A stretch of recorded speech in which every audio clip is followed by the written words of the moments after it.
Good morning, everyone. Welcome to the Honpa Hongwanji Mission of Hawaii Triple Celebration Buddhist Education Series. My name is Darren Katayama, and I will be your MC today. It is my honor to introduce today's lecturer, Reverend Kiyonobu Kuwahara. Reverend Kuwahara, born in Kure City, Hiroshima, Japan, is a dedicated practitioner and minister of Jodo Shinshu Buddhism. His journey began with his Tokudo ordination in August 1998, followed by Kyoshi certification in August 1999. Since then, he has immersed himself in various roles within the Buddhist community.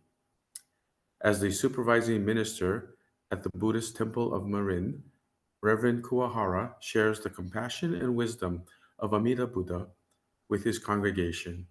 Simultaneously, he serves as the program director at the Jodo Shinshu International Office, fostering connections across borders. His commitment extends to the Berkeley Buddhist Temple, where he continues to guide and inspire as their supervising minister.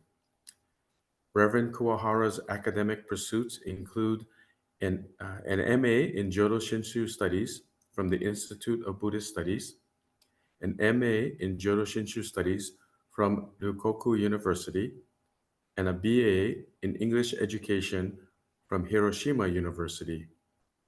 Although he completed coursework for a PhD at Ryukoku University, his dissertation remains a work in progress. Beyond his professional life, Reverend Kuwahara cherishes family bonds. He is married to his wife Hitomi since 2003, and he is the proud father of three sons, Takato, 8, and Hiroto. And when it comes to food, he delights in American cuisine, from crispy potato chips to juicy hamburgers, pizzas, and French fries. Today's topic is Kyogyoshinsho, Shinjin, Entrusting Heart. Reverend Kuwahara will share his presentation for approximately 60 minutes, followed by a Q&A session.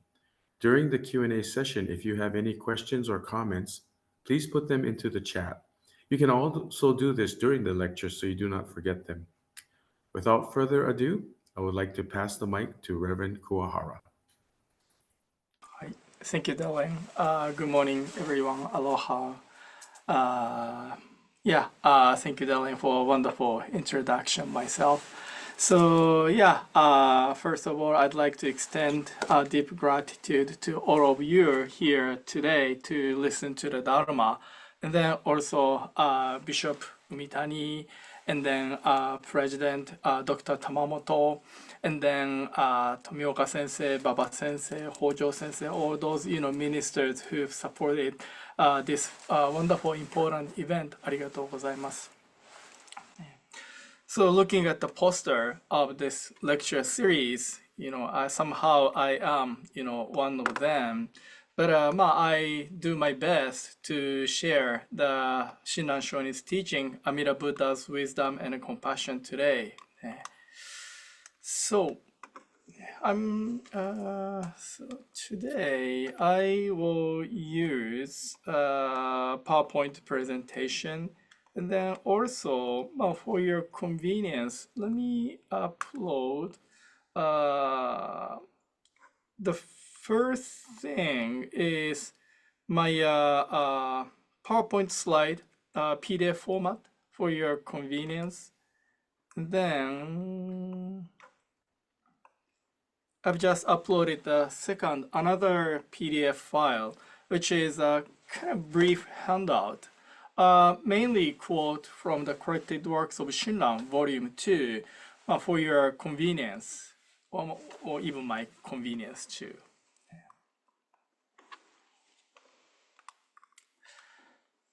Okay, so my bad habit is always exceed the time. I tend to prepare more than the time that I have. So maybe I, better start now.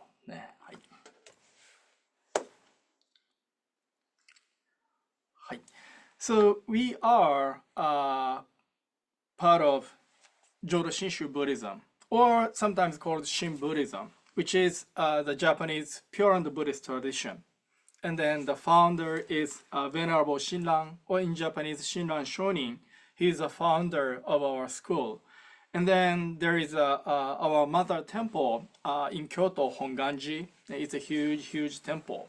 There are two buildings. One building is dedicated to Shinran Shonin's statue. The other hall is dedicated to the statue of Amida Buddha. So for those who have visited the Hongwanji, this huge, wooden structure over there, and welcome you. And then this teaching came to, across the Pacific Ocean, and then it came to Hawaii. Honpa Hongwanji Mission of Hawaii was established 1889. And then I'm working for the BCA, Buddhist Churches of America, which is 10 years later. So from people in the BCA, for the people in the BCA, Hawaii is kind of our, big brother, 10 years older than us. And then, so this teaching came to mainland US, and then went to Canada, and then South America, and then now people enjoy this teaching in Europe, Australia, and in Asian countries. So Venerable Shinran, he composed his magnum opus, Kyogyoshinsho, in 1224. So although he completed compilation of this work in 1224, he's a hard worker, and then he continued to revise, edit time to time this his magnum opus. But among in the Jodo Shinshu communities, it is thought the Kyogyoshinsho was completed 1224. And then those numbers are important. Shinran Shonin was born 1173, and then Kyogyoshinsho completed the compilation anyway, 1224. So because of that, that's why we are here today, right? So Honpa Hongwanji Mission of Hawaii, we are celebrating, observing triple celebration. So the first thing is we're celebrating the Honpa Hongwanji Mission of Hawaii's 135th anniversary. And then third item is 850th anniversary of Venerable Shinran, who was born 1173. And then also, since Kyogyoshinsho finished the compilation anyway, 1224, so that is the start, kind of establishment of Jodo Shinshu teaching. So combining those three occasions, anniversaries, we are observing triple celebration. And then as a part of celebration, I appreciate how Kyodan decided to, have a series of lectures, And then 2 months ago, April, Wanderer Mutsumi Sensei, the OCBC, Orange County Buddhist Church, she gave a lecture on chapter on teaching. By the way, Kyogyoshinsho, Shinran Shonin's magnum opus, Kyogyoshinsho has 6 chapters. Chapter on teaching, chapter on practice, chapter on Shinging or faith or entrusting heart. I talk about this later. And chapter 4, chapter on realization. And then 5, chapter on the true Buddha and the land. And then chapter 6, chapter on transformed Buddha bodies and lands. So April, Mutsumi Sensei, Wanjura Sensei gave a lecture on the first volume chapter on teaching. And then Sugahara Sensei, Sacramento Betsu in Rinban, he talked about second chapter on practice. So Nembutsu, and then hearing what the Buddha enjoys. But to prepare, as a part of my lecture preparation, I also watched those lectures on YouTube. I appreciate the technology So if you go to YouTube and then type, Hawaii Kyodan, then you can find those lectures, videos on YouTube. So today, it's me and the third chapter on Shinjin. So the kind of subtitle is what is Shinjin, or maybe its connection with the Nembutsu recitation. And then, yeah, I was surprised, to see when I saw this picture of myself. And my wife said, "Who's this?" So maybe Hawaii Kyodan found this picture of me who is much younger. So I don't know, maybe close to 10 years ago.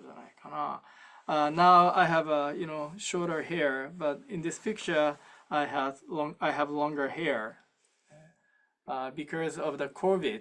When COVID started, all barbers closed. And then I was wondering, how should I do, and then I, decided to, cut my hair because I'm a Buddhist priest, and then, easy, to maintain my hair. So I went to Target and I got a, clipper, and then I started, cutting my hair. And then this is really easy. I don't have to go to barbers, and then I can do it myself anytime, I want. And then, but I feel guilty that I'm, getting, their income, barbers. But anyway, so today I am going to talk about the chapter on Shinjin. So today I just share the file of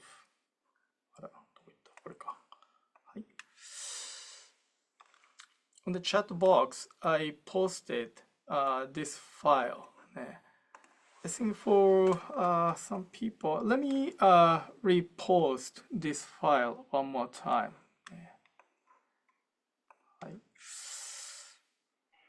I just posted this file to the chat box one more time. So the third volume, chapter on Shinjin, is kind of long chapter in the Kyogyoshinsho, which means there are many doctrinal items to cover.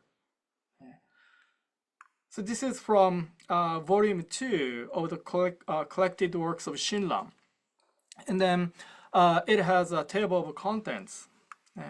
So the chapter on Shinjin starts page 77 and then until page 143. So it's a kind of long chapter. And then in this chapter, Shinran Shonin discussed and analyzed Shinging in the Jodo Shinshu tradition in detail.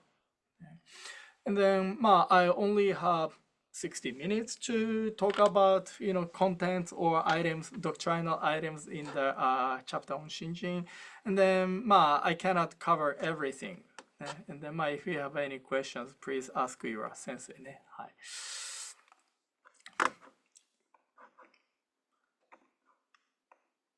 Let me go back to this slide.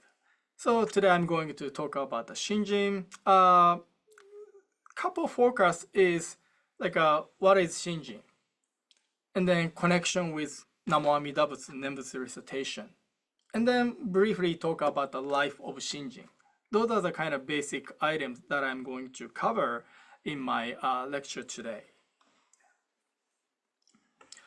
So before I talk about what is Shinjin, let me begin with these questions. So what is Buddhism? Who is a Buddhist? Some of you have been Buddhist or temple member a long time, or some of you might be new to Buddhist community or temple member. But I believe you have your own response or answers to these broad, huge questions. Let me share my answers, my responses to these questions. So generally speaking, Buddhism is a teaching taught, delivered by Shakyamuni Buddha about 2600 years ago in India. After he shared this Dharma teaching, and then people received a great benefit. People realized this teaching is very important. So that's why this teaching Buddhism religion has survived, over 2,500, 600 years. And then another answer or definition of what the Buddhism is, it's a teaching to attain nirvana. It is a teaching for each of us to attain Buddhahood, to become a Buddha. And then the second question, along with this understanding, this idea, so who is a Buddhist? Buddhist is the one who appreciates or respects the teachings or guidance taught by Shakyamuni Buddha. And then another answer, definition of who Buddhist is, would be one who aspires to attain nirvana or attain Buddhahood, because Shakyamuni Buddha gave a teaching for each of us to attain nirvana, to become a Buddha. Right?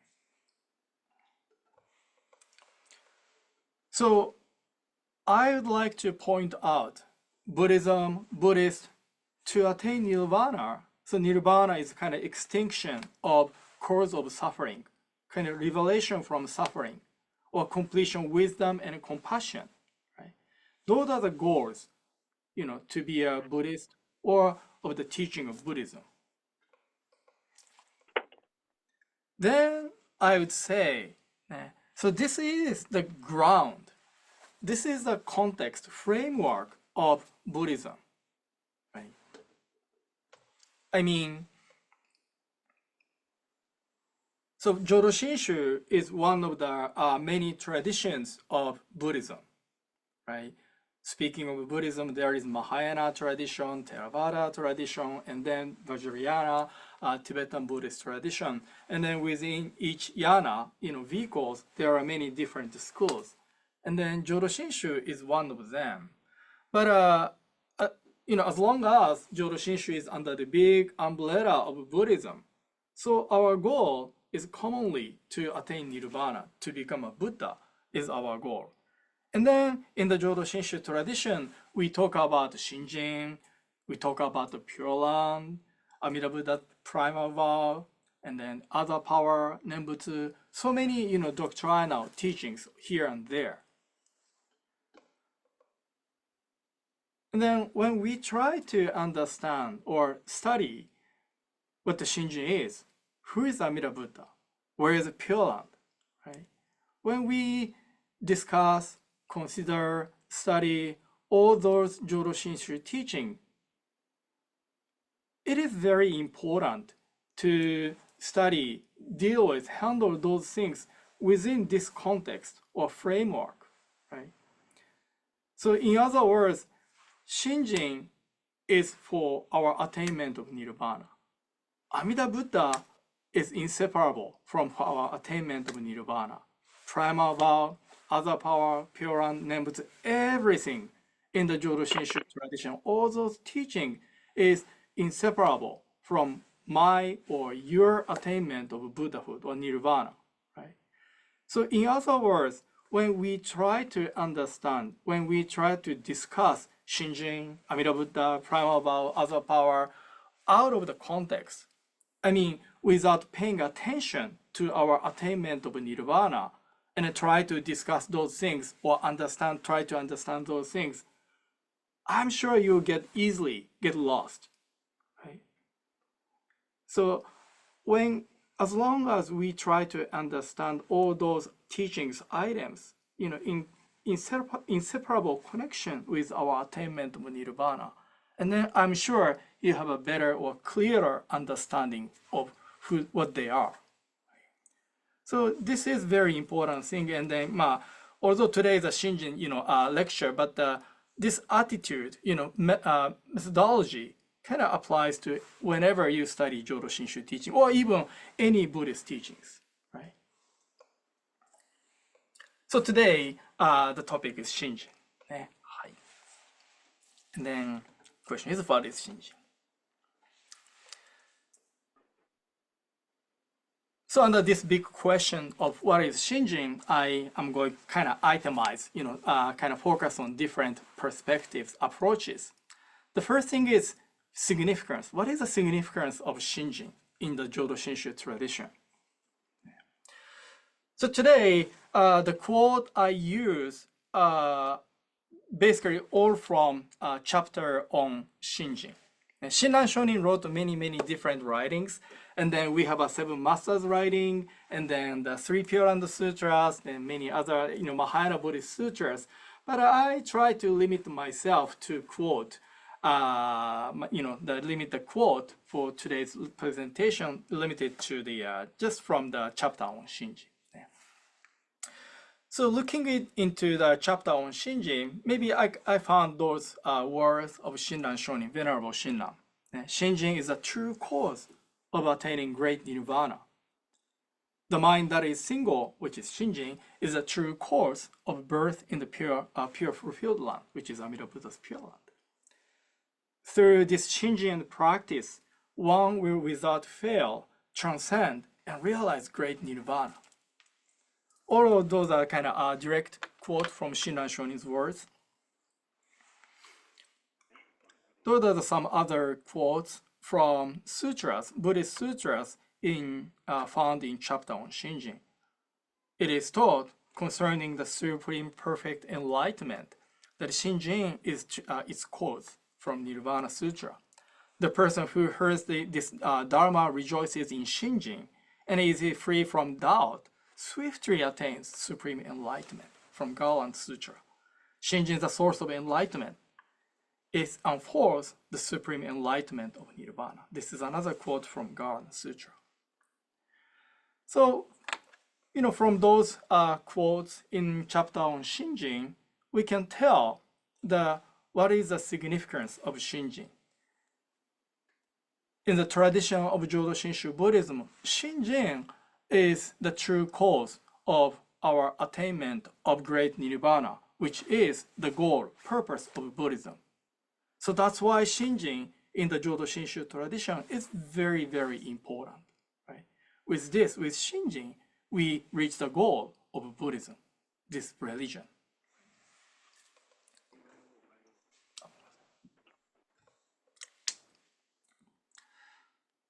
So, Shinjin is the cause of our attainment of nirvana, Buddhahood. And then next, I would like to move on to the next items, characters.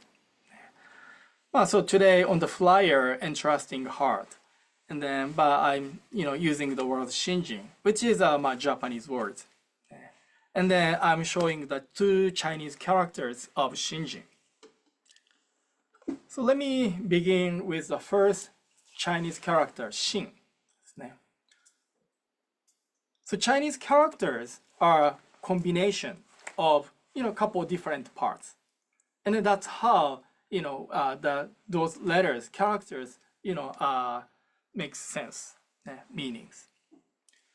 So the Chinese character Shin, mainly combination of 2 parts. The first part is the left side, is person. We call it Ninben. And then the right part is say, or maybe as a noun word or speech. So the first Chinese character Shin as a verb means like a belief, and then as a noun, faith or belief. So this is the character meaning of Shin.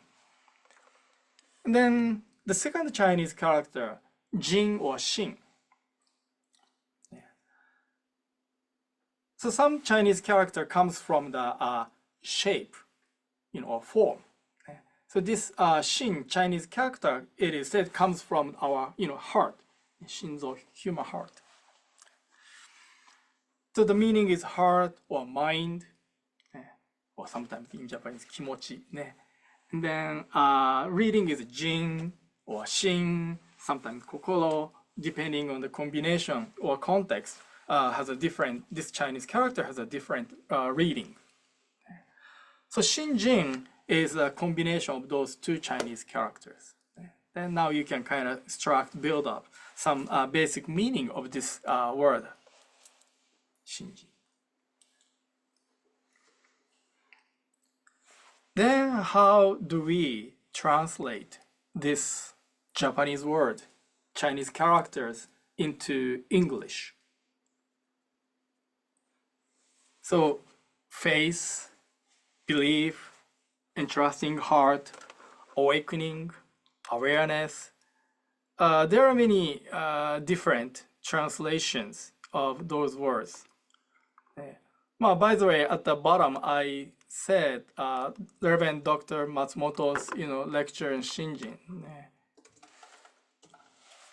So another Matsumoto sensei, in Hawaii, speaking of Matsumoto sensei, I think Eric sensei is the Matsumoto sensei, but the BCA, we have another Matsumoto sensei, David Matsumoto sensei, who is the president of IBS, Institute of Buddhist Studies. And he's a wonderful, minister, scholar, and then person. And Matsumoto sensei one time gave a lecture on Shinging at the Center for Buddhist Education. This is a series of 4. And then 4 lecture sessions on Shinjin. And then in one of the lectures, he talked about different translations of English translations of Shinjin. And if you're interested in watch the YouTube video, I just posted the video link on the chat box.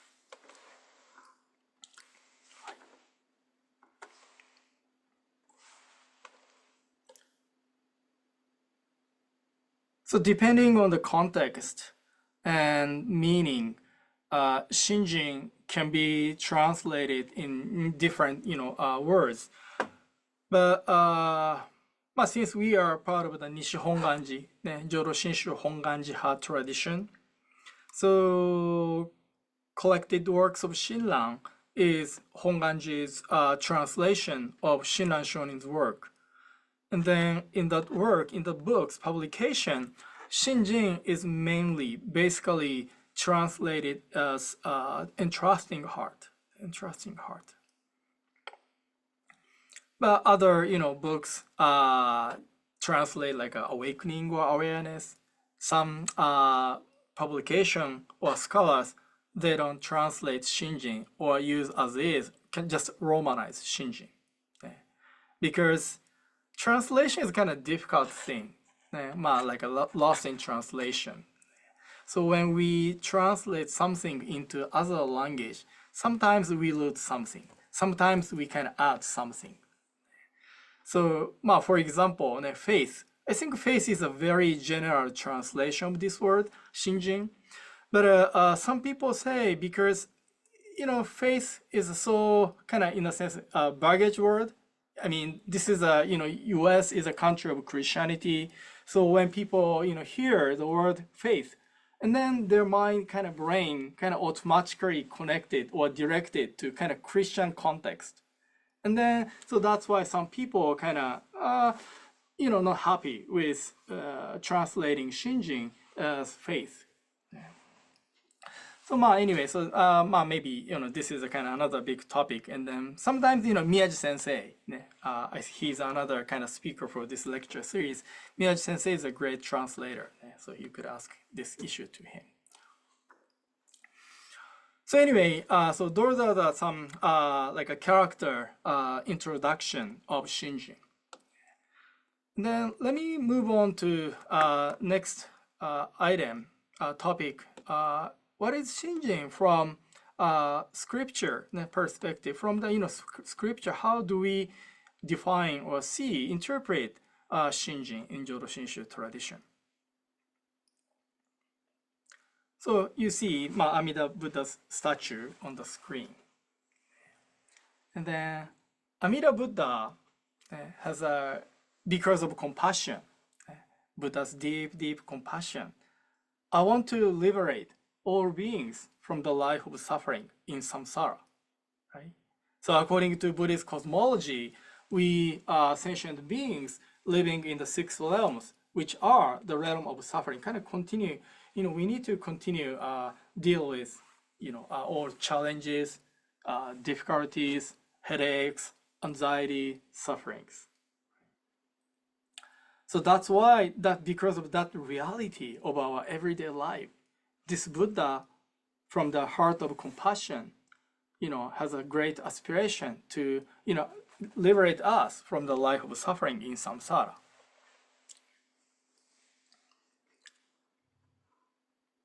And then this, I say, kind of primitive, wish or aspiration, right, kind of took a concrete form into 48 vows, right? And then this 48 vows we can find in the larger sutra. And then, speaking of larger sutra, we have English translations. So, I just posted another links on the chat box. Okay, so one is Hongwanji's translation.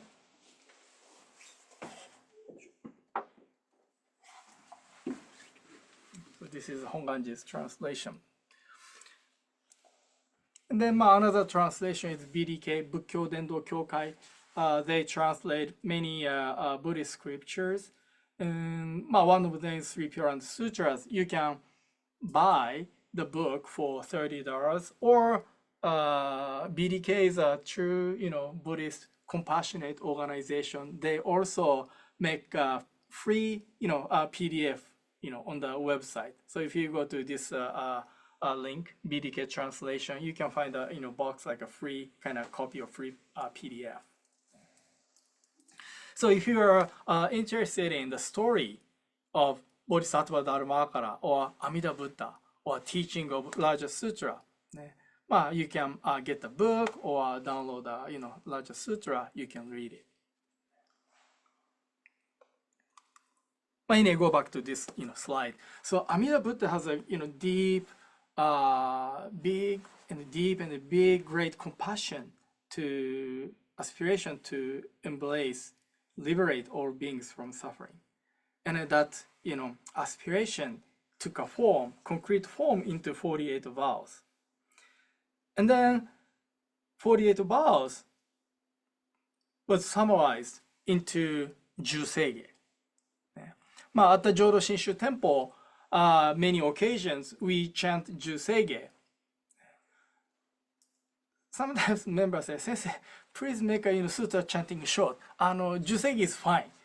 So that's kind of many members say.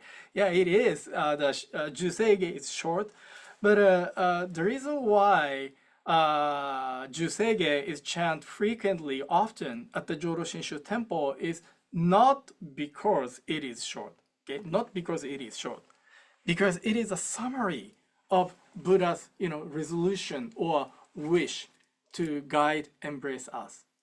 So that's why, because in the Juseige, Buddha's wish, Buddha's resolution is summarized. So that's why this Juseige is important. So that's why we, chant Juseige often at the Jodo Shinshu temple. I hope you understand this.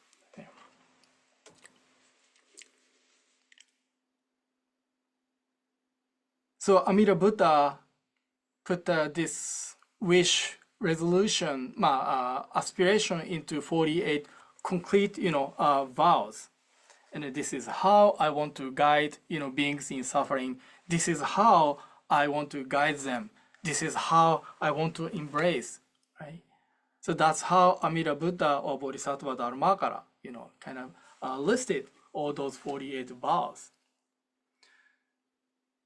In the Pure and Buddhist tradition, among the 48, this 18th vow is most important. Many Pure and Masters, they thought this is the most important thing. So that's why it is called primal vow or original vow, in Japanese Hongan. And then I put the passage of the 18th vow. When I attain Buddhahood, the sentient beings of the 10 quarters, with sincere mind and trusting themselves, aspiring to be born in my land and saying my name perhaps even 10 times, should not be born there, may I not attain the supreme enlightenment. Excluded are those who commit the 5 grave offenses and those who slander the right Dharma. I think the Sugahara Sensei's lecture, Sugahara Sensei's lecture or Mutsumi Sensei's lecture, I think Edith asked about the exclusion clause at the end, excluded. That part is also discussed in this chapter on Shinjin. If you look at the this table of contents, table of contents. So this handout, table of content, and then Shinran Shonin discussed this issue, this topic in detail from page 143, 5 grave offenses and slander of the Dharma passage. Although I'm not gonna talk about this today, but there is this is a place you can refer to or read it. So this is the 18th vow, and then here we see born in my land, born there. Right? So as a Pure Land Buddhism, in the 18th vow, birth in the Pure Land, in the Amida Buddha's land is mentioned, stated.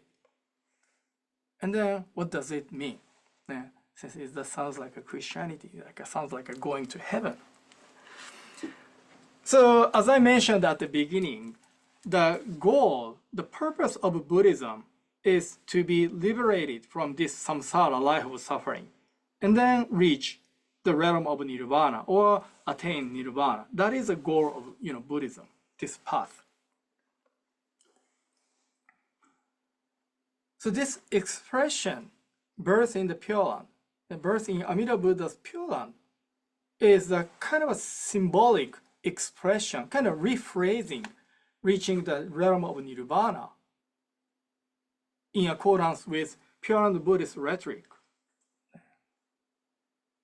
So to attain nirvana, to reach the nirvana, there are many different ways, right? And then for those who are familiar with or easy with more symbolic way, symbolic teaching, so that's why Pure Land Buddhism is kind of established, delivered, introduced. So nirvana is totally kind of metaphysical, thing, right?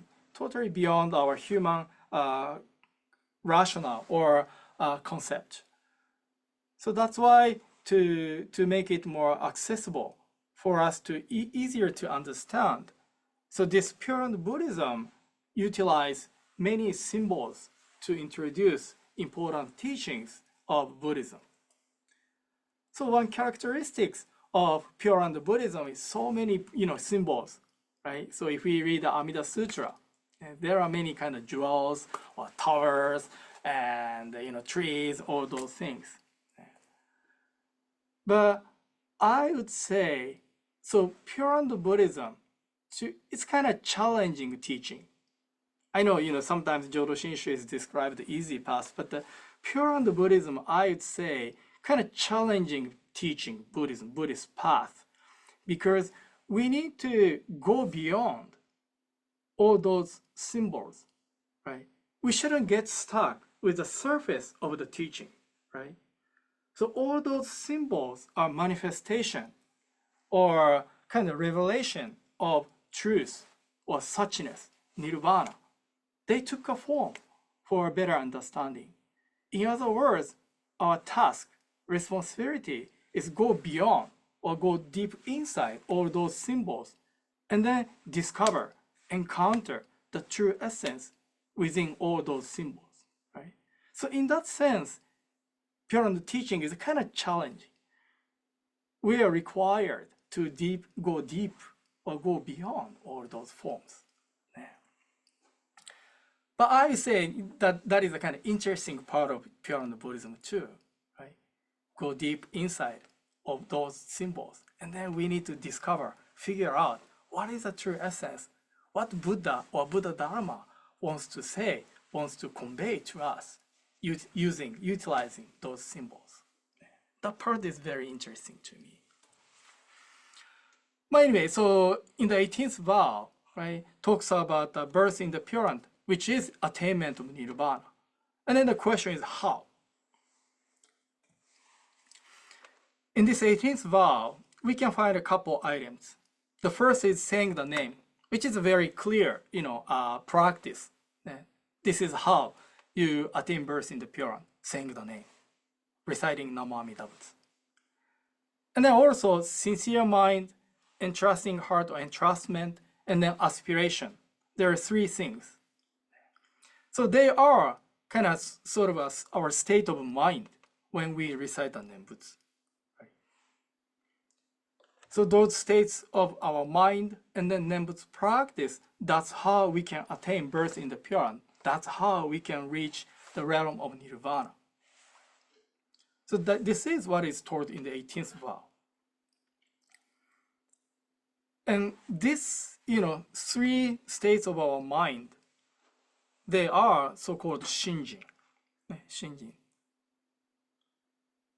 And then those three are not separate things. Traditionally, it is said there are three aspects of one Shinjin, right? Three aspects of one Shinjin, or threefold mind. So essentially, those three are one thing, same thing.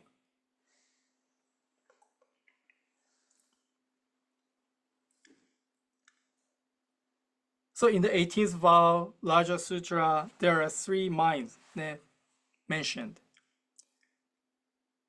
And in the Pure Land Buddhist tradition, there are many, eminent, great monks and bodhisattvas. And this is what the Bodhisattva Vasubandhu said. So Bodhisattva Vasubandhu is the second of the seven masters, who is an Indian, master, and the master of Yogacara school. And then it is said he's also a great kind of follower of Pure Land Buddhism. And it is said he composed a treatise on the Pure Land, which sought to be the first commentary of the larger sutra, So in this treatise on the Pure Land, at the very beginning, he declared, this is how expressed his aspiration to be born in the Pure Land, or expressing his refuge in the Amida Buddha. So here he said, the mind that is single. This is another kind of expression of Shinjin, mind that is single, that is Shinjin. With mind that is single, Bodhisattva Vasubandhu expressed his refuge in Amida Buddha, and then aspiration for birth. So Vasubandhu's mind that is single, and then in the 18th vow, there are three minds: sincere mind, entrusting heart, aspiration for birth. And then Shinran Shonin, he started the discussion. So what's the difference? Larger sutra talks about the three things, and then Vasubandhu, he talks about the mind that is things. What is the same or different? So this is how he developed the discussion on Shinging in chapter on Shinging in the Kyogyoshinsho. He spent many pages for this discussion, and then very in detail. The discussion is very in detail.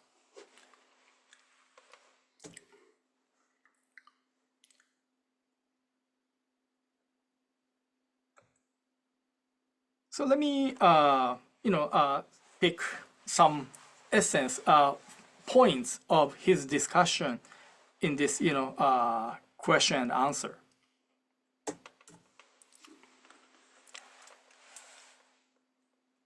So among the three, first, what is sincere mind? Shinran Shonin said, the sincere mind takes as its essence the revered name of supreme virtues.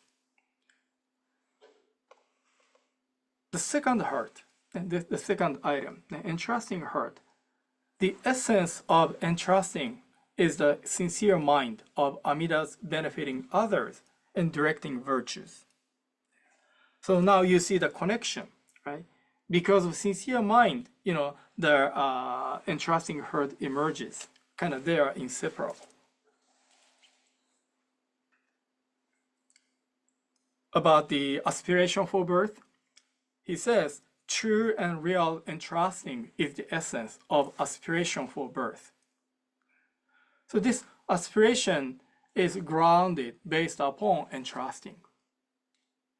So as we see all those three in this way, according to Shinran Shonin's understanding, those three are inseparable, right? And then so that's why traditionally, doctrinally, it is said kind of threefold mind or three aspects of Shinging.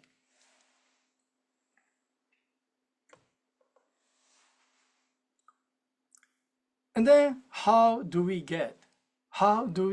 attain, receive sincere mind?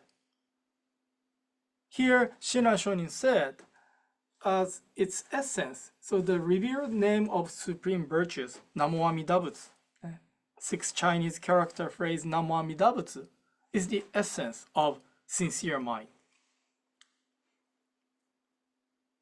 So here, because of Namo Amida Butsu, this short phrase Namo Amida Butsu, we receive sincere mind. And then because of this sincere mind, entrusting heart, aspiration for birth, we receive Shinging, we attain Shinging. So here, the Namo Amida Butsu and then our Shinging is sort of kind of inseparable. Okay. So then, let me talk about a little bit more about Namo Amida Butsu, 6 character phrase Namo Amida Butsu, which is also the main topic of chapter on practice, which was covered by Sugahara Sensei last month. So speaking of Buddhist practice, there are kind of a wide spectrum Buddhist practice. Some practice is simple, some practice complicated, some practice is short, some practice takes a really long time, right? Some practice, or you just do, complete one single practice. Some Buddhist practice paths required practitioners to fulfill, combining various Buddhist practice. Right? So speaking of Buddhist practice, there are many kind of different kind and wide spectrum.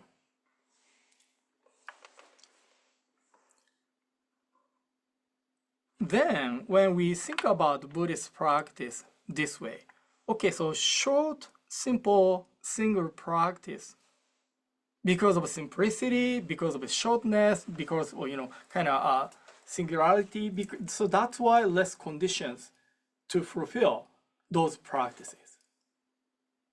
On the contrary, like a complicated, long, and various practice, they have more conditions to fulfill, right? To successfully complete those practices. Then, as a result, what happens? So more conditions to fulfill. Of course, less people can successfully accomplish it. Less people can make it. On the contrary, simple, short, single practice, less conditions, which means more people can successfully accomplish it. Then the question is, how about the easy practice of Nembutsu recitation of the 18th vow? Just recite Namo Amida Butsu. That's it? Yes, that's it. It's very simple, short, easy practice. This practice taught in the 18th vow. So because of the ease or the simplicity, of course, the 18th vow, Nembutsu practice taught in the 18th vow should be, this group, this category.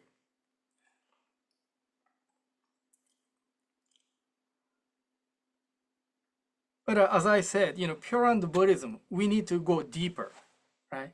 We shouldn't just stop. Oh, this practice easy.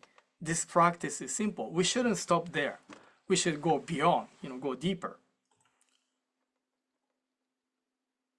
So Nembutsu practice, easy and simple.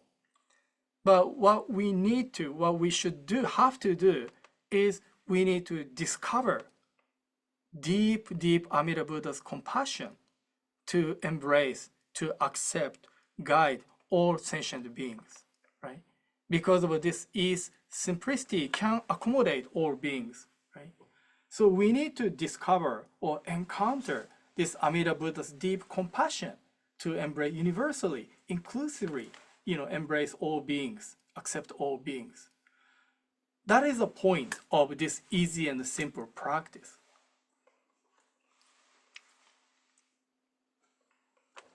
And then in the long history of Pure Buddhism, there are some criticisms or complaint or questioning.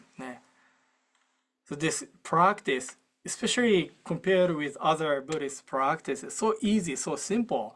So some Buddhist practitioners, they question, why is such an easy practice enough? I don't think we can make it just, saying Namo Amida Butsu. That kind of sounds too good to be true. So for example, the fifth, Master Shandao, he needed to deal with all those criticism about the recitation Nembutsu. So if you're interested in, this, issue, maybe you could study about the Shandao. So let me talk more about this issue, more like focusing on Namo Amida Butsu. So 18th vow, I shared the passage, but this is a kind of my summary, my take of the primal vow, right? This is what I hear Buddha's voice, Buddha's kimochi heart in the 18th vow. Okay? Please let me prepare everything necessary for you to attain liberation from samsara. All you should do, you have to do is just recite my name, Namo Amida Butsu. So this is a voice, kind of voiceless voice that I heard received in the 18th vow. So Buddha prepared everything necessary for my attainment and liberation. But to talk about this, now let me use this, Casco, vitamin gumi, right? So this is this gumi is, I know some of you, taking this gumi at the Costco. And this is a small gumi, but according to this nutrition fact, right, this small, I should have bring up one gumi here, but this small gumi, gummy carries everything. Well, not everything, but, so, for example, vitamin D, 100% of daily, value. Right? And the vitamin A, 87%, right? So there are a lot of ingredients in this small, gummy. So what happens is, in this, small gummy, right, for our convenience, I think it's kind of, troublesome to, get the all necessary, nutrition from food, right? For our convenience, this gummy is multivitamin gummy was invented, and everything is encapsulated into this small gummy, right? And how, why, right? So these researchers and then their sense of care, they have a wish people to be healthy, right? And then this their effort and the sense of care took a form into this small piece of gummy. So let me use this analogy approach to Namo Amida Butsu. So this Namo Amida Butsu is a combination of 6 Chinese characters. It's short. As a practice, it's very simple. Just say it. But this Namo Amida Butsu, this short phrase, kind of carries, encapsulates everything necessary for me, for you, to attain, to be liberated from samsara, and then nirvana. And as I said, Amida Buddha has an aspiration to liberate us from the life of suffering. Right? This formless Buddha's aspiration, compassion, took a form so that we can perceive it. Right? So that is Namo Amida Butsu. Kind of manifestation of Buddha's formless, compassion. or care, sense of care. So Hongwanji, using the translation, Shinjin translation as Entrusting Heart. One idea is because of this. Buddha wants to do something for us.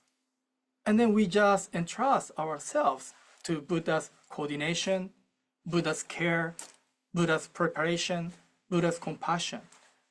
Buddha coordinated everything for us because of the compassion. So all we should do is just entrust, rely ourselves, leave ourselves to Buddha's care, Buddha's coordination, Buddha's compassion. So because of that, the selection, one of the selection translation of Shinjin is this entrusting heart. And the Buddha, Amida Buddha, has done so much for us. So that's why we have a sense of gratitude, right? Buddha, without asking or begging something, Buddha, spontaneously coordinate, prepare everything for us. So once realize how much we have received, how much Buddha prepared for us, coordinated for us, then that kind of a realization, awareness, drove us to kind of expressing our gratitude. But anyway, go back to this Namo Amida Butsu. So in this short words, just say Namo Amida Butsu carries everything necessary for us. It's very, in Japanese, 不思議, inconceivable, right? According to traditional Buddhist understanding, to attain birth in the Pure Land, to attain nirvana, to be liberated from samsara, it takes a really long time. And each practitioner has to devote whole their lives, many lifetimes, to achieve those things. But this Nembutsu path, Amida Buddha's teaching, we just say Namo Amida Butsu, everything is done. So compared with other traditional Buddhist paths, in a sense, so strange, so inconceivable. Right? So that's why Shinran Shonin, he used the words inconceivable in Japanese, 不思議, many times in his writing, especially when he prays, he describes, he talks about Amida Buddha. Right? It's totally beyond our conception, beyond our understanding. But this inconceivability is no other than Amida Buddha's kind of deep compassion. So this Namo Amida Butsu, it's a short phrase, but I would say this is a great gift from Amida Buddha. And then once we receive a gift, what do we do? Or maybe once you receive the Amazon box, what do? You open it. You open it and then figure out what's in it. Right? So in Japanese, there is a phrase, expression, kikihiraku. Kikihiraku. Kikihiraku means, kiki is like a combination of two verbs. The first verb means listen or hear. And then hiraku means open or unfold. Right? So this short Namo Amida Butsu, short phrase Namo Amida Butsu, but we open it and then look inside and what's in it, right? That's kind of our, things to do. So again, in this short phrase, it's a simple, short phrase, but we need to listen, discover the profundity of Buddha's wisdom and compassion in this short, simple phrase, Namo Amida Butsu. That's our practice. That is Jodo Shinshu practice. So sincere mind, entrusting heart, aspiration for birth, they are three aspects of Shinjin, so-called Shinjin. And then this sincere mind is inseparable from Namo Amida Butsu. Right? As we deep listen and unfold the significance, meaning of this short phrase, then that's how we receive Shinjin. So Namo Amida Butsu and then our Shinjin is inseparable, right? So that's why in the chapter on Shinjin, this is what Shinran Shonin said. True and real Shinjin is unfailingly accompanied by saying the name. Saying the name, however, is not necessarily accompanied by Shinjin. This is interesting. で、another thing is, あからというはとなり唐辛子。This is a poem composed by 加賀井千明先生だったかな Reverend 加賀井。So only after we bite a chili pepper, we say, oh, it's hot. Right? Nobody says it's hot before we bite chili pepper. So that's why in the Jodo Shinshu tradition, sometimes this is how described Shinjin and the Nembutsu recitation. Shinzen Shogo. Shinjin comes first, before, and then Nembutsu recitation comes after. Which means once we deeply appreciate, understand this, Namo Amida Butsu, Nembutsu or Amida Buddha's compassion, and then as a reaction, we say Namo Amida Butsu. Like we bite, as we bite chili pepper and say it's hot.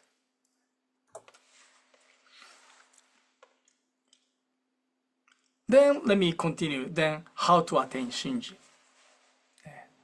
Now I talked about the inseparability between Myogo, Namo Amida Butsu, and then our Shinjin. Then how do we attain Shinjin? So in the Jodo Shinshu tradition, we say Mon Soku Shin. 3 Chinese character describes how we attain Shinjin. Mon is a listen here. And then Soku, second Chinese character, means immediately, equal, or itself. So the last word is Shin. So listen to the Dharma itself is Shinjin. And then speaking of hearing, what to hear, this is what Shinran Shonin said. Especially we hear how Buddha's vow arose, its origin and fulfillment. So let me focus on this part. Origin and fulfillment, what does it mean?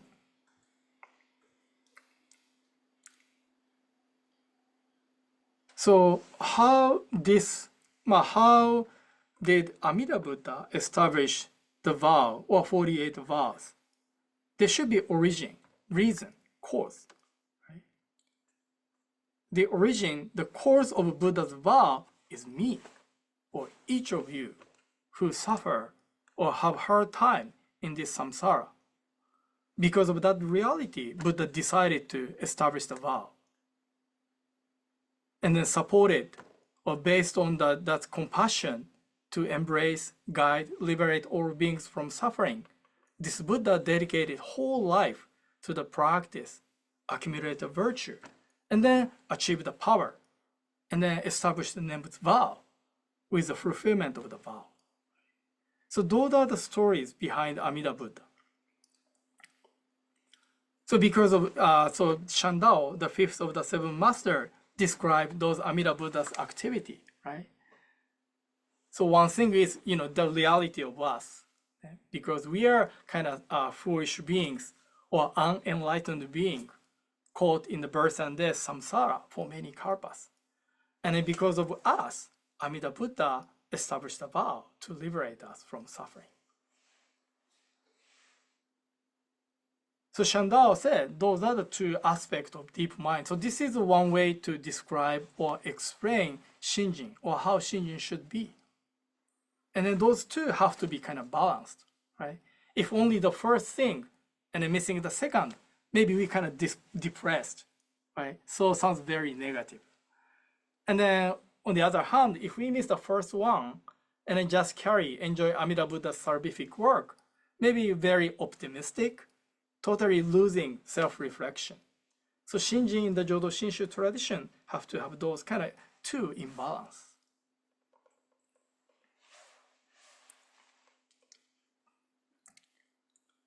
Anyway, so in the Jodo Shinshu tradition, how to attain Shinjin, how to receive Shinjin, we should listen to the Dharma. And then what do we listen? We listen to the teaching of larger sutra. We listen to the story of Bodhisattva Dharmakara. Why this Buddha decided to become a Bodhisattva? Why this Bodhisattva established the vow? As we carefully, deeply read the story of Bodhisattva Dharmakara, then we can discover myself. Right? The largest sutra, some people say, sensei, that's kind of, a fairy tale. For us 21st century in the world of science, I cannot believe that. I say that's a very superficial scientific reading. I strongly encourage people to spiritually and actively listen to this story and then try to discover yourself, your existence in the Bodhisattva Dharmakara. Right? That is, listen itself is Shinjin. That kind of process, deep listening, is none other than Shinging in the Jodo Shinshu tradition. But speaking of how to attain Shinjin, I know it's already 2. But let me, sorry, Dylan. So as I mentioned, as I expected, I kind of over the time. But let me, finish my presentation. So this is one example to explain how to attain Shinjin. So those are the pictures of myself and my second son, 8, and when he was baby. He was now freshman high school, and he's taller than myself, than me. And so when he was kid's baby, he received words, care, love from me. Right? Every day I was with him. And then he received the care, love, words from me. And then at the beginning, he didn't, have any thought or feeling. But day by day, this guy is always with me. And this guy is always kind of good, kind, nice to me. So as he received care, love, words from me, I think some sort of recognition, awareness kind of formed within himself. And then that kind of awareness or feeling is that the product, result of his efforts or my continuous care and worth. Right? So that's not his effort. It's more like I kind of providing care and love, worth to him. So in the previous screen, there is a word Shinjin that is directed to beings. Right? So in the Jodo Shinshu tradition, Shinjin is not the result of our effort. It's more like a given or provided, brought by Amida Buddha. So that's why some people are kind of against, not happy with the usage of the faith. Right? So this is more like awareness brought by somebody, something other than myself. So that's why this is another kind of feature, aspect of Shinjin. So this is the kind of last item, changes of life. So then once we receive Shinjin, then what happens? So far, I've talked about the Shinjin more like focusing on, attaining birth in the Pure Land, attaining, nirvana, But I know people are interested in, so sensei, what happened? We have Shinjin, life of Shinjin. So this is the 33rd vow of Amida Buddha. Traditionally, it is said the vow that all beings touched by Amida's light become soft and gentle body and mind. What does it mean? So now you see a picture on the screen. And then, if you look at this picture carefully, you see something in the back, right? So you see a statue of Buddha and the candle stands and the flower vases, table. And then you don't see other things in the darkness. And then how about this? So this is a Hondo Hall of Berkeley Buddhist Temple.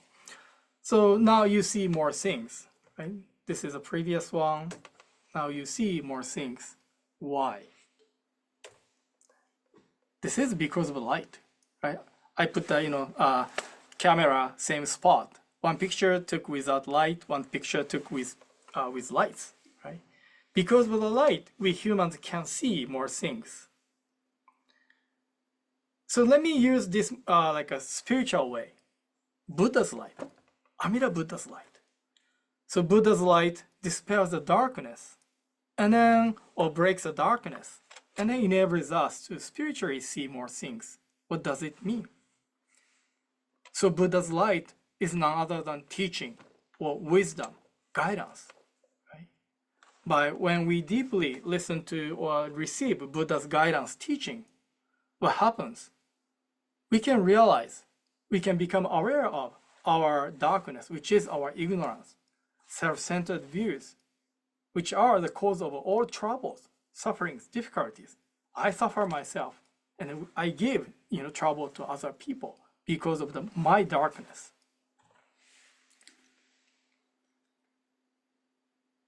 And then Buddha's light spiritually allows, enables us spiritually see more things, right?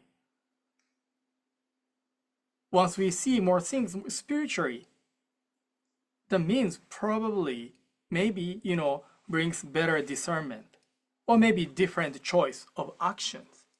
Right?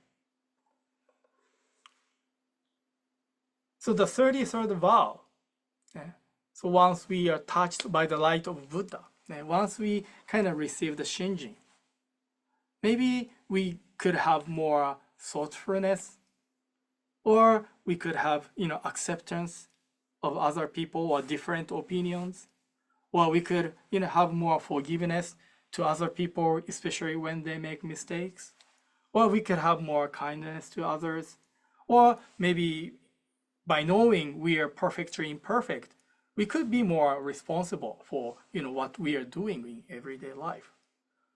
So this is kind of one way to describe how Buddha's light or Shinjin changes our everyday life. And then another thing Shinran Shonin mentioned in the chapter on Shinjin is 10 benefits receiving a Shinjin during this present life. Shinran Shonin lists 10. And then among the 10, I would like to focus on the number 10, the benefits of entering the stage of truly settled. Truly settled to what? To be liberated from samsara and then become a Buddha. So this is, again, as a Buddhist, what is the goal? What is the purpose? It's to be liberation from samsara, become a Buddha.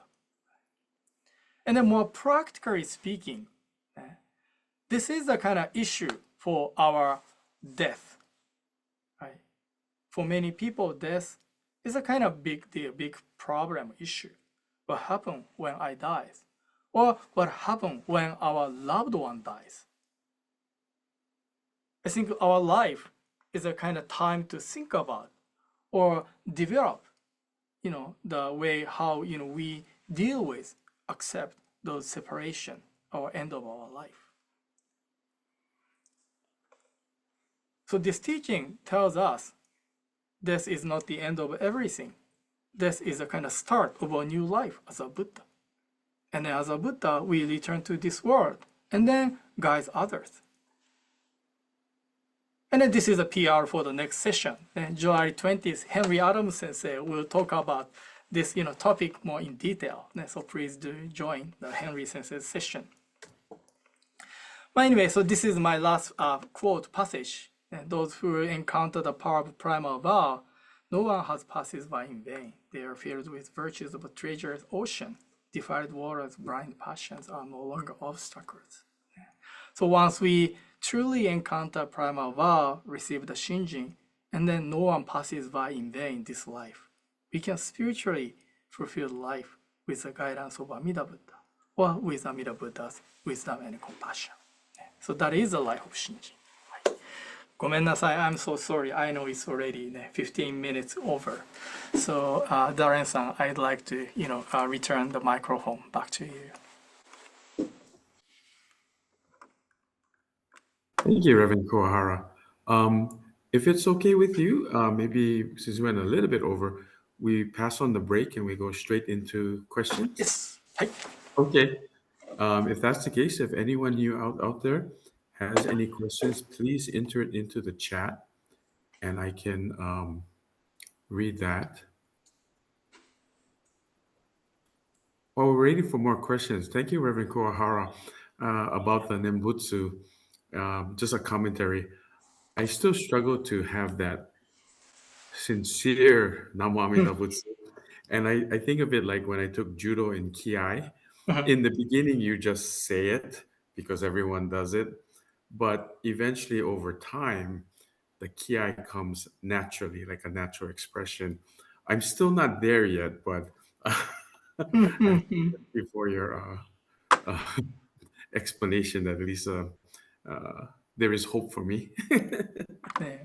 Yeah, right. So I said nobody has Shinjin when we were born, right?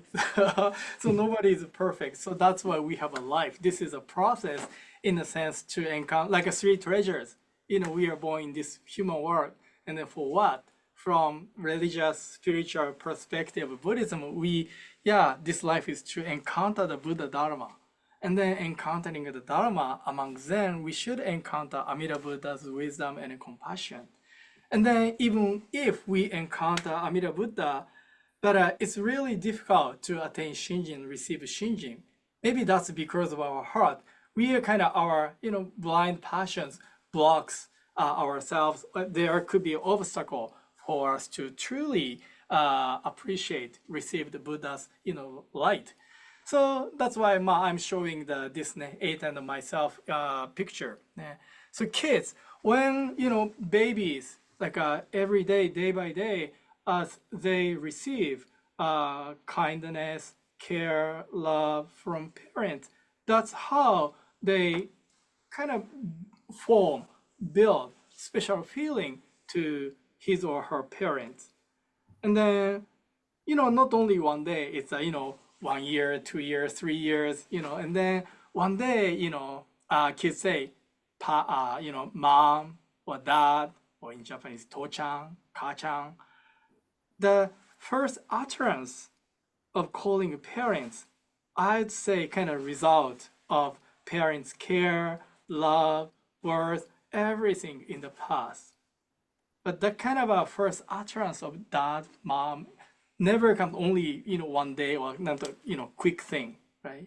It requires a time. So I'd say that is the process of listening to the Dharma. We luckily we have a temples here and there, and then nowadays we can listen to the Dharma online. So we have many ways to expose ourselves to Buddha's calling, expose ourselves to Buddha's invitation. And then as we expose ourselves to Buddha's guidance, then someday, we realize, kind of clicks.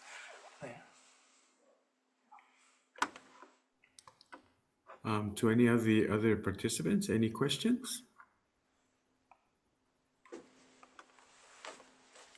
Which is good. No questions, but then I don't have to, be bothered. You gave a great presentation. まあね、本当ごめんなさい。I just focus on the Shinjin, or especially Nembutsu separation. But when you look at the table of content of chapter on Shinjin, there are many important doctrinal items that I wanted to cover. Yeah, for example, ね、so this is 3 questions, ね、and then like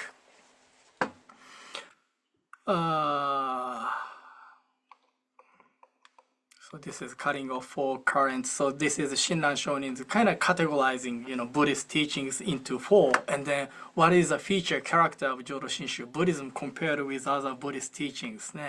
And a true disciple of Buddha. And then, so this is the 10 benefits. The section 10 benefits comes from. And then, so once we attain Shinjin, we are equal, same with Maitreya. What does it mean? And then provisional and false, and then Shinran Shonin self-selection. And then, so this is another huge portion, maybe 1/3 or even or close to half of the chapter on Shinjin, Shinran Shonin, spend the pages for this topic. The Prince Ajatasatto, who killed father, who almost killed his mother, and then he was totally terrible, bad guy, but he was saved, guided by Shakyamuni Buddha, receiving the guidance of Amida Buddha, teaching of Amida Buddha. So I think Shinran Shonin overlapped himself with Ajatasatto, and then how this terrible guy Ajatasatto was guided, saved by the this Dharma. So Shinran Shonin wanted to figure out the kind of core essence of this, Ajatashattra story. So that's why he spent a lot of pages. Then another thing is, I said the Kyogyoshinsho is 6 chapters, but when we look at the title, there is no chapter on Shinjin there.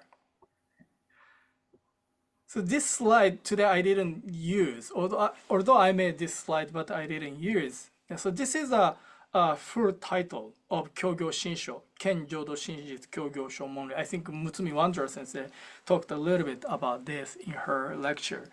But here talks about the true teaching, practice, and realization.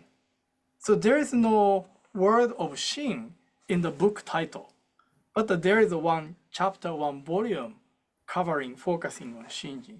So there is an academic discussion, conversation about, maybe chapter on Shinjin added afterwards. So originally, chapter on Shinjin was not a part of this Kyogyoshinsho, but later on, Shinran Shonin added to this volume. So there is this kind of academic discussion about the role, existence of chapter on Shinjin. Yeah. So there are many things. はい。はい。ありがとうございます。 I do have a few questions. Yes. Dex Mar asked, it said, Mahalo, Reverend Kyo, for a great talk. Other Pure Land traditions focus on afterlife nirvana. BCA Hongwanji emphasizes everyday Buddhism. How is Shinjin applied to everyday Buddhism? Might we use Namo Amida Butsu as a flashlight to deal with the hard life situations? はい。Thank you, Dexter. ありがとうございます。Yeah, so that is a very, very important question. And then this is always, members, people ask. ね。And then, so maybe, so to me, Jodo Shinshu, also this is also doctrinal thing. So in Jodo Shinshu, we say Gento Niyaku. So this teaching benefits both current life and then life after, right? So not just focusing on current everyday life, but again, for some people, or maybe even more for many people, what happens when I die? What happens when our loved ones died, right? This is a kind of big spiritual issue, question. So as showing this, number 10, so one answer is give us a comfort or a clear idea of what happened when we, complete this life. It's not nothing, not the darkness. We kind of continue our life so that we can benefit other people or we can be connected with other people. That's how, comfort or give us comfort or respond our everyday life. And then at the same time, ね、こんな感じかな。So this teaching also, shows who I am, right? So like this picture image too, right? Maybe if I didn't encounter the Buddha Dharma, if I didn't receive the light of Amida or Buddha Dharma, maybe I continued my life in the darkness without seeing more things, which means I lost, spiritually, I have lost many things without the light of Buddha. But once we encounter the light of Dharma or Amida Buddha, it allows us, enables me to show more things spiritually. And then because of that kind of, awareness, then maybe I say like this, discernment. Yeah, discernment or choice of different action. And then as a result, so yeah, in everyday life, we say like a gas, right? Greed, anger, stupidity. I'm passing gas every day. And then by passing a gas, greed, anger, stupidity, I suffer myself, my gas. And then people around me, of course, they suffer too. So that's why once we know how much trouble I give to other people, that kind of awareness, if that is a true awareness or deep awareness, I'm sure our lives should be changed, right? So So to me, the Nembutsu teaching or Buddhism essential changes, my life. Not teaching or to change other people, to change the world. First, we need to receive a change, transformation from this teaching. And then when more people gather or form a community, society, who receive that kind of transformation, who experience that kind of experience transformation, then I'm sure the society, community, world has a less conflict, less tension, or more harmony, more thoughtfulness, giveness, acceptance. That's how Buddhism can make a contribution to the achievement of more harmonious, peaceful world. So that's why it's very important to share the Dharma, right? Not try to change the world, that try to share the Dharma, put the seed of Dharma into the heart of each person, and then the seed, expect less tension, less conflict world. So I say that is the kind of change or benefit in our everyday life. There's another question from Marilyn Robinson. How frequently throughout the day do you recite the Nembutsu? Yeah. I don't count, but I would say occasionally, not the, yeah, sometimes, ね、これ sometimes our Nembutsu is compared to cough, right? So when you catch cold, we cough. And then do we control cough or not? So cough is something more kind of spontaneously, comes out. So in Japanese, there is a Myokonin, very devout Jodo Shinshu follower. He said, 祭地が風邪をひいた、ご褒美の風邪をひいた、念仏の咳が出る出る。So this person's name is Saichi. Saichi, I got a cold. I got a cold of Dharma.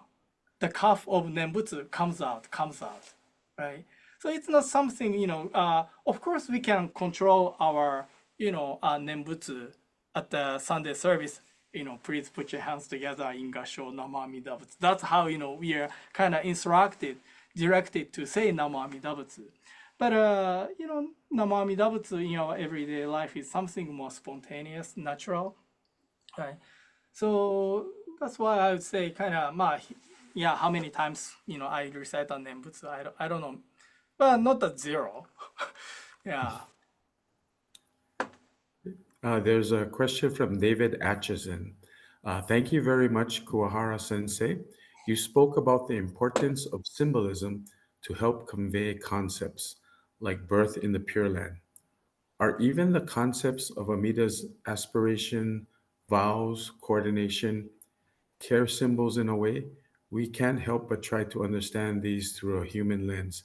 Can you speak more about the story of Amida as a kind of metaphor or even skillful means? Yeah. Thank you, David, for a very profound question. ありがとうございます。This is a very important question. So, そうね。Yeah. So in the Shoshinge, Shinran Shonin said, Nanchu Shinan Mukashi, this is the most difficult thing. And then, so the difficulty taught or discussed in the Jodo Shinshu tradition is our side, right? So Buddha provided teaching, for our convenience in the form of all those symbolism, right? Especially in the Pure Land tradition. If we go to esoteric Buddhism, things more obscure, more metaphysical. But Pure Land Buddhism more like using symbols so that people can have more, accessible to the teaching or messages. But sometimes we get, stuck because of our human lens or human common sense or our rational, right? And then those are, common sense or habit or way of thinking or human lens so deeply rooted. So it's really difficult to see things as they are, right? It falls past. I see things as they are is really difficult. And then because why so difficult?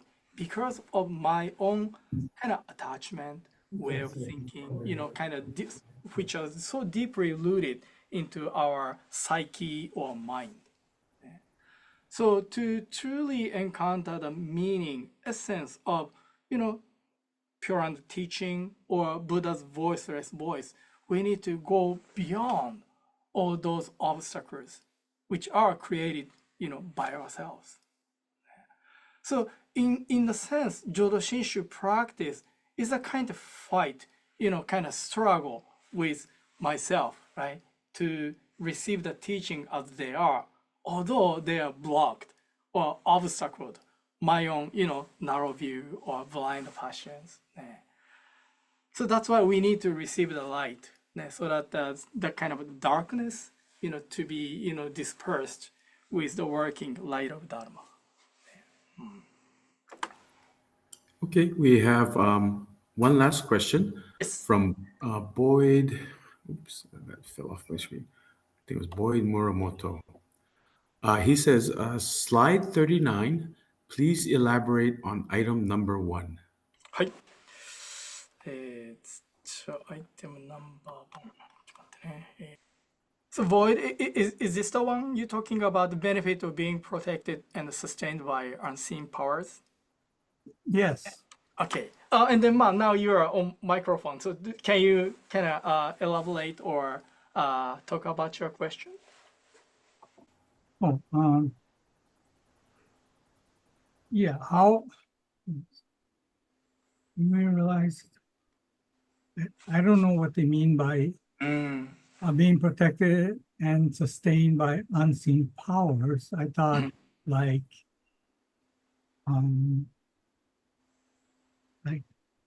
is there some kind of in Buddhism, I was told that there is no God like that. It's just the teachings. So I don't know what you mean by unseen powers. Yeah, thank you for your question. Yeah. So this is a part of number 5 too, and then number 4. Yeah.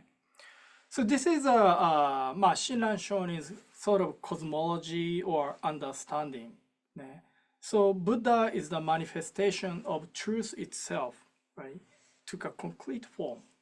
And then this truth itself, suchness, kind of try to guide or embrace us. So those who receive the guidance or embrace from this truth itself, so this is a great thing. They're very precious thing. So that's why not only Amida Buddha, all Buddhas celebrate, and then all kind of small g gods. As I said, this is my Buddhist cosmology, right? So speaking of Buddhism, Buddha, Bodhisattvas, heavenly beings, according to Indian cosmology, not only human beings, there are many like a heavenly, other beings too. And then they are like a dragon or, they protect Buddha Dharma. And then, so there are many kind of beings other than human, human existence. And then those, including all those beings kind of celebrate, protect this, Nembutsu practitioner who preciously, really discover or encounter Buddha's guidance. So to my understanding, this number 1 is along with that line, protecting or are supported or celebrated by all those, being, like Buddhas, Bodhisattvas, and then unseen, even like a small g god, according to like a Indian cosmology or Hinduism. There are many beings there. And then seen or unseen, visible, invisible, in many ways, they celebrate or kind of protect or, a Nembutsu practitioner. But to be honest, this part I need to, study more how to address, especially maybe this is the 13th century in Japan. Maybe people go, oh, okay, I see. People buy it, immediately. But the 21st century, maybe we need more kind of interpretation or translation of this number one to the contemporary people. Well, thank you for bringing this up. Yeah, I will study more. I have one more question, Yes. separate. You mentioned Bodhisattva Dhammakara, and was he before Shakyamuni Buddha came into being? So, okay. So Mahayana Buddhist tradition is the teaching of many Buddhas versus Theravada Buddhist tradition, only one Buddha idea. So in other words, Mahayana Buddhist tradition, Mr. Marumoto, you can be a Buddha. So Marumoto Buddha or Void Buddha. Or Dalen, once you attain enlightenment, attain birth in the Pure Land, you become Daren Buddha. And then each of us has a potential to become a Buddha. So in that sense, there are many Buddhas and then Bodhisattvas, and then they are on the track, on the process to become a Buddha. So Bodhisattva Dharmakara and then Amida Buddha is kind of one case of becoming. So Bodhisattva Dharmakara, according to the story in the larger sutra, then maybe you can download the free PDF file from the BDK. So, and then according to the larger sutra story, this Buddha was used to be a Bodhisattva Dharmakara. And then before Bodhisattva Dharmakara, king. So this king, one day, so excited with the, the Buddha Dharma, and then decided to become a Buddha. So that Buddha is different from Shakyamuni Buddha. So that's why, Shakyamuni Buddha is one Buddha, and then your medicine Buddha, Maitreya Buddha, Vajrayana. So there are many different Buddhas, in this world. So that is a kind of Buddhist cosmology. Okay, in closing, I want to say thank you to everyone for attending today's lecture. I hope each of you found it as informative and meaningful as I did. We would like to express our heartfelt gratitude to Reverend Kuwahara for your lecture. Your insights were both enlightening and thought-provoking. Thank you for generously sharing your time and wisdom with us. Your contribution to the Triple Celebration is truly appreciated. If any of you watching are interested in our organization or even have follow-up questions that you might not have been able to ask, please visit our website, the triple.celebration at honpahigh.org, or you can just click on the QR code or search for Honpa Hongwanji Mission. Again, if you have any questions, please use the triple.celebration at honpahigh.org to send that in. Our series is scheduled monthly on Saturdays, either at 10 a.m. or 2 p.m. Please refer to the flyer for more details. The next lecture is scheduled on Saturday, July 20th at 10 a.m. Hawaii time. The lecturer will be Reverend Henry Adams, a minister of San Mateo Buddhist Temple. He will talk about the theme of Kyogyoshinsho realization. For his session, he will share some of his perspectives on what it means to be born in the Pure Land, how it is that we attain birth, and why we aspire for birth in the Pure Land in the first place. As background, he will touch on Buddhist views of birth and death, including reincarnation and the traditional teaching of the 6 paths of birth. If not already done so, if you would please consider donating today, either via mail or online. You can just scan the QR code. So let us close today's lecture by reading Shinran Shonin's words written in the Kyogyoshinsho, which is his masterwork, from the chapter on Shinjin. Deep mind is the deeply entrusting mind. There are 2 aspects. One is to believe deeply and decidedly that you are a foolish being of karmic evil, caught in birth and death, ever sinking and ever wandering in transmigration from innumerable kalpas in the past, with never a condition that would lead you to emancipation.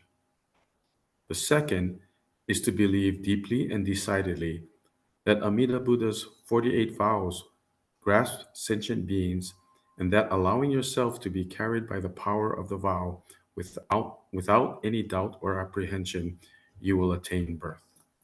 Namo Amida Butsu. Again, thank you everyone for your time today. Please stay safe and healthy. Thank you, Reverend Kuwahara, and aloha.